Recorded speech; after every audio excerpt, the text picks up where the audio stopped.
नमस्कार दोस्तों, मैं मनोज शुक्ला स्वागत करता हूं आप सभी का एक बार फिर इस डिस्कशन विद मनोज की चैनल पे। और हम फिर से मौजूद हैं एक नए नोटिफिकेशन के साथ।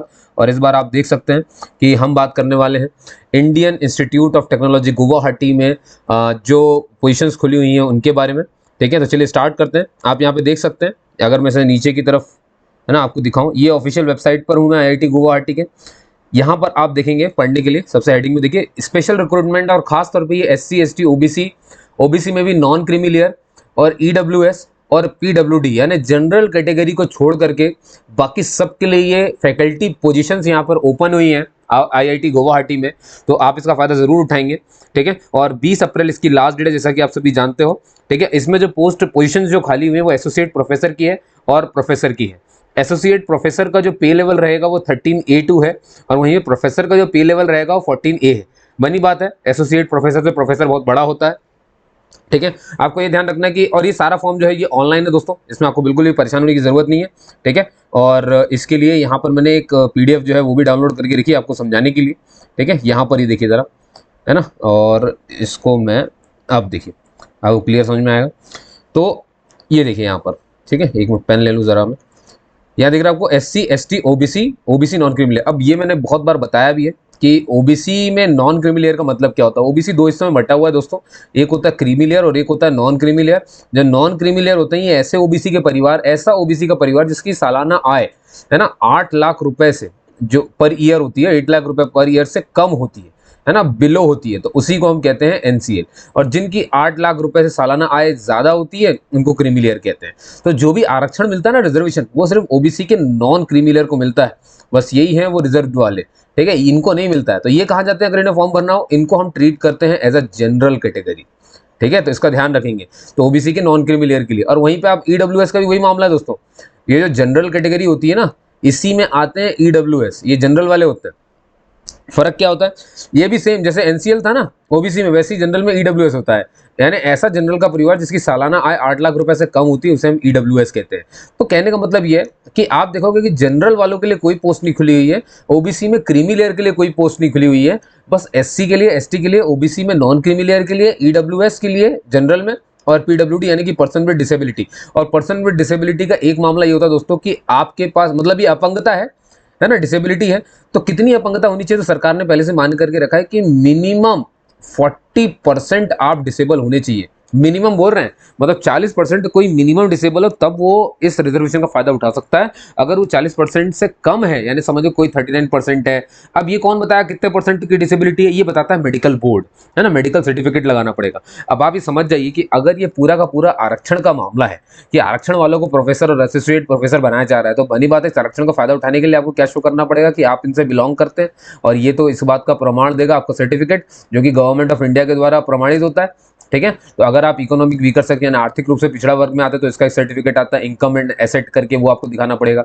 NCL का तो इसी नाम से आता है, ST का भी इसी नाम से आता है, SC का भी इसी नाम से आता है। ये सारे प्रमाण पत्र आपको ऑनलाइन सबमिट करने पड़ेंगे। ये फॉर्म पूरी तरीके से ऑनलाइन है दोस्तों। ठीक है ना, तो ऑनलाइन है और 20 अप्रैल इसकी लास्ट डेट है, तो ये मत भूलना। अब मैं आपको बताता हूँ कि कहाँ कहाँ पर देखिए डिपार्टमेंट कहाँ कहाँ आपकी पोस्टिंग हो सकती है। तो department school for associate professor and professor, भाई बायो साइंस एंड आपके बायो इंजीनियरिंग, केमिकल इंजीनियरिंग में खाली है, सिविल इंजीनियरिंग में खाली है।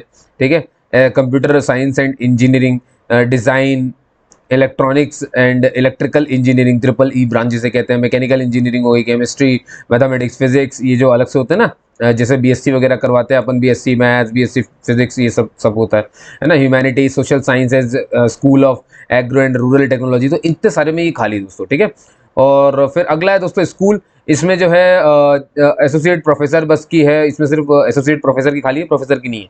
और ये जो स्कूल है ये Mehta family school of data science and artificial intelligence है, इसका शॉर्ट फॉर्म ये होता है।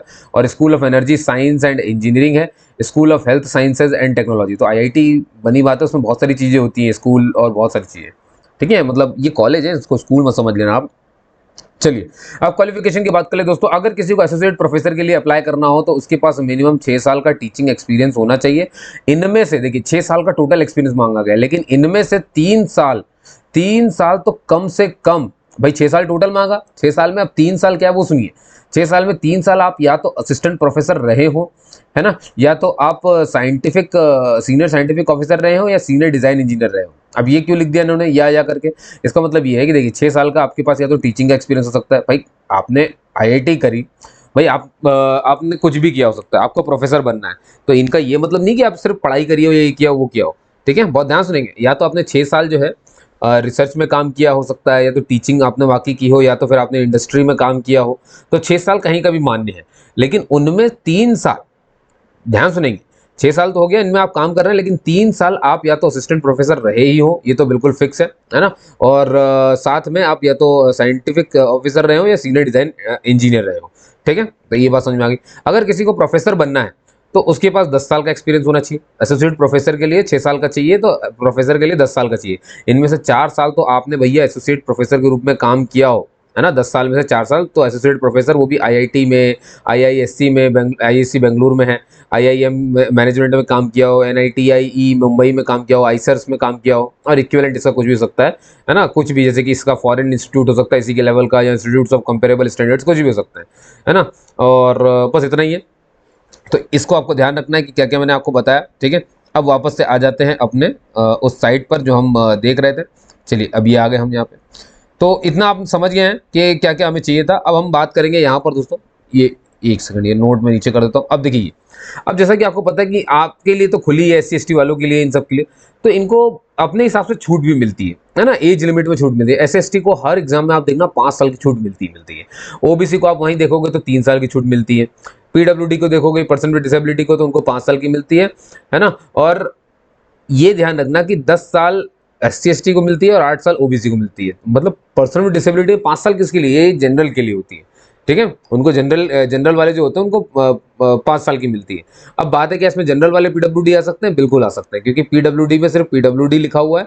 तो PWD का मतलब होता है कि जो जनरल वाले भी हैं भाई, उसमें भी हैंडीकैप हो सकते हैं, SC में भी, ST में भी, तो जो PWD में आता है वो सब अप्लाई करते हैं। जनरल वाला अप्लाई करेगा तो उसे 5 साल की छूट मिल जाएगी एज में, और SC ST को 10 साल की मिल जाएगी फिजिकली हैंडीकैप अगर वो है तो, और अगर फिजिकली हैंडीकैप OBC कैटेगरी से है तो उसे 8 साल की छूट मिल जाएगी। और इन सबको अपने सर्टिफिकेट दिखाने, जैसे कि 5 पॉइंट में कहा गया है, ठीक है। ये सब कुछ आपको अपलोड कर देना है। आपकी डिग्री जो है रिकॉग्नाइज यूनिवर्सिटी से होनी चाहिए, ऑल एजुकेशनल क्वालिफिकेशन, और बनी बात है PhD तो होनी चाहिए भैया। एसोसिएट प्रोफेसर और प्रोफेसर अगर बनने जा रहे हैं आप, तो PhD तो आपने करके ही रखी हो, ठीक है। ऑल एक्सपीरियंस सर्टिफिकेट, जितनी भी चीज़ें अभी 9-10 में यही लिखा है इन्होंने कि आपने जहाँ से भी जो भी लिया है वो सब कुछ आपको मेल कर देना है, अपलोड कर देना है, ठीक है। और एक चीज़ और हाँ, अगर आप किसी ऑर्गेनाइजेशन में 9वें पॉइंट को देखना जरा, कहीं आप गवर्नमेंट या सेमी गवर्नमेंट में या किसी ऑर्गेनाइजेशन में पहले से काम कर रहे हैं, तो आपको यहाँ पर आने से पहले नो ऑब्जेक्शन सर्टिफिकेट लेकर के आना पड़ेगा, है ना। NOC कहते हैं जिसे कि शॉर्ट में।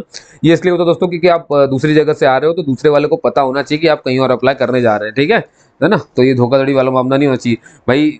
ये इसलिए करवाया जाता है भाई, आप जब दूसरे में कॉन्फिडेंस रखेंगे तब तो हम आप पे कॉन्फिडेंस रख पाएंगे ना, ये कहना चाह रहे हैं। इसीलिए हर जगह NOC मंगाई जाती है अगर आप कहीं से भी जाते हैं तो, ठीक है। और अपने 2 रेफरेंस लेटर, 10वें पॉइंट को आप ध्यान से देखेंगे, अगर तो 2 रेफरेंस लेटर्स मांगे गए हैं from person well acquainted with the candidates work, जो आपके वर्क को बहुत अच्छे से जानता हो ऐसे आदमी से, ठीक है। Essential for external applicants for consideration candidature, candidates have to ensure that reference letters are as above reach the institute well before the date of interview, interview से पहले पहले पहुंच जाए, ये आपको ध्यान रखना, यही बात लिखी है। और reference letters from the referees, जो रेफरीज आपको देंगे reference letter, must be send through email, और ये ईमेल के थ्रू आएगा, और ईमेल ये लिखी हुई है, ध्यान से देख लीजिए इसे, है ना, इसमें आपको भेज देनी है। और अब बाकी ने बताया कि अगर आपको फेमिलियर होना है IIT गुवाहाटी से, तो इस पर क्लिक करके वीडियोस देख लो, थोड़े से ये जान लो वो जान लो, ठीक है दोस्तों। तो ये फालतू की बातें, है ना। अब याद रखिए, कोई भी हार्ड कॉपी नहीं भेजनी, ऑफलाइन कुछ भी नहीं भेजना, सारा कुछ आपको ऑनलाइन ही करना। ऑनलाइन के लिए ये दिख रहा है, ये वाली, बस इसमें क्लिक करना, है ना। इसमें क्लिक करोगे जैसे ही आप, तो आपके पास एप्लीकेशन फॉर्म खुल जाएगा, उसे भर देना और बस भेज देना, ठीक है दोस्तों। चलिए, तो मैं यही बताने के लिए आपको यहाँ पे आया था। उम्मीद करता हूँ आपको अच्छा लगा होगा, ठीक है। कोई भी डाउट हो जाए तो आप बिल्कुल कमेंट करके मुझे बता सकते हैं, है ना। मैं हमेशा आंसर देता ही हूँ, सारे कमेंट्स के मैंने आंसर दिए ही हैं, ठीक है दोस्तों। और ये मत सोचेगा कि क्या कैसा, देखिए आलस से बचिए तभी आप ये फॉर्म भर पाएंगे। जॉब मतलब जॉब होती है, ठीक है। और अगर ये फॉर्म आप भरने जा रहे हैं तो ऑलरेडी आप कहीं ना कहीं काम कर ही रहे होंगे, ठीक है। तो अगर आप कुछ चेंज चाहते हैं, कहीं और चाहते हैं, तो ये मेरा काम है नोटिफिकेशन आप तक पहुंचाना। अब वो चाहे नौकरी वालों के लिए हो, वो चाहे नौकरी वालों के लिए ना हो, देखिए मैं सबके लिए काम यहाँ पर कर रहा हूँ, ठीक है। तो मेरे पास जितनी इन्फॉर्मेशन आती है और मुझे लगती है कि ये आपको बताना बहुत जरूरी है, मैं सारी बताता हूँ। आप बिल्कुल बेफिक्र रहो, मैं यहाँ पर सिर्फ और सिर्फ गवर्नमेंट इन्फॉर्मेशन ही देता हूँ। मैं यहाँ पर कोई टेम्परेरी अगर कोई जॉब है गवर्नमेंट की, तो उसके बारे में बताऊंगा आपको, ठीक है। देखिए टेम्परेरी जॉब अगर गवर्नमेंट की है ना, जो संविदा वाली होती है, इसे भी कर लीजिए, ठीक है, सर्टिफिकेट तो मिलता ही है और कम से कम आप बेरोजगार तो नहीं रहते हैं। और फिर ये क्या है, धीरे धीरे बढ़ता भी रहता है ना, टेन्योर इसका बढ़ता जाता है, तो आपके पास एक नौकरी रहती है। ये सोच करके कि इसके 5 साल हैं, 3 साल हैं, अरे यार मैं नहीं करूंगा, ये इस चक्कर में मत रहिएगा। ठीक है, मैं पहले बता रहा हूँ, जॉब मतलब जॉब है, कुछ कर लेने से ही आगे बढ़ सकते हो आप, घर बैठे से आगे नहीं बढ़ पाओगे। ठीक है, चलिए साहब, ठीक है, आगे बढ़ते हैं। और अब आगे क्या बढ़ोगे, यहाँ पे इसको खत्म करते हैं। देखिए दोस्तों, सब्सक्राइब जरूर करें ताकि इस तरह के वीडियो आपको मिलते रहें, और बेल आइकन जरूर प्रेस करिएगा, क्योंकि बेल आइकन से आपके पास नोटिफिकेशन पहुंचेगा कोई वीडियो का। अब आप चिंता मत करिए कि ये जो मैंने नोटिफिकेशन आपको बताया ना, ये वाला पूरा का पूरा, इसका ये कतई मतलब नहीं कि मैंने नोटिफिकेशन बता के बस छोड़ दिया है। अब इसमें कोई भी इंप्लीमेंटेशन होता है, कुछ भी होता है, तो मैं आपको उसको जरूर बताऊंगा। ठीक है, चलिए साहब, तो मिलते हैं अगले लेक्चर में, तब तक के लिए जय हिंद, जय भारत।